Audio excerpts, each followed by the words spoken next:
பார்க்கின்சோன் டிசீஸ்க்கு stem cell therapy இருக்கா sir? Parkinson டிசீஸுங்கிறது வந்து mostly வயதானவர்களுக்கு தான் வரும். ஆனால் சில சமயங்களில் அது யங்ஸ்டர்ஸுக்கும் வரக்கூடிய டிசீஸ் தான். இது வந்து மூளையின் ஒரு பகுதி, சப்ஸ்டான்ஷியா நைக்ரான்னு சொல்கிறது, டோப்பமின் ப்ரொடியூஸ் பண்ணக்கூடிய ஏரியாவில் இருக்கக்கூடிய நியூரான்ஸ் இறக்கிறதுனால வர்றது.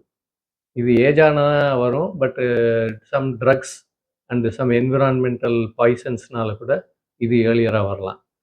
இதுக்கு வந்து டோப்பான்ற மாத்திரை இருக்குது. டோப்பமீனை வந்து நம்ம டேப்லெட்டாக கொடுக்குறோம்.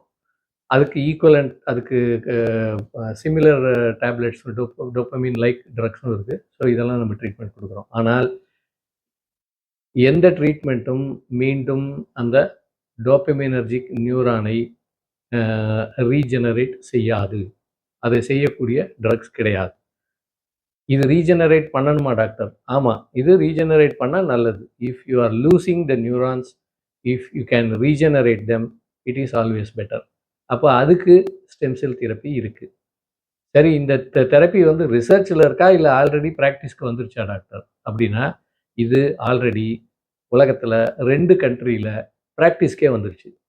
ஜப்பான்லேயும் கொரியாலேயும் பேஷண்ட்டினோட உடம்புல இருக்கக்கூடிய ஸ்டெம் செல்ஸையே எடுத்து அதை கல்ச்சர் பண்ணி அதை 5 டோஸாக பேஷண்ட்டுக்கு, பார்க்கின்சன் பேஷண்ட்டுக்கு கொடுக்குறாங்க. அது ஒவ்வொரு டோஸும் 200 மில்லியன் செல்ஸ், ஒரு மாதத்துக்கு ஒரு டோஸ், அது மாதிரி 5 மாதம் கொடுக்கணும். அந்த 200 மில்லியனில் 50 மில்லியனை வந்து இன்ட்ராத்தீக்கலாக கொடுக்கணும், ஸ்பைனல் கார்டில் கொடுக்கணும். 150 மில்லியனை வந்து வெயினில் கொடுக்கணும். So 200 million divided into intrathecal dose and intravenous dose. 5 dose கொடுத்தோம்னா there is regeneration of the dopaminergic neurons, which has been proved and which is approved in Korea and Japan. Soon this will probably get approval in other countries too, because it is already approved in 2 countries.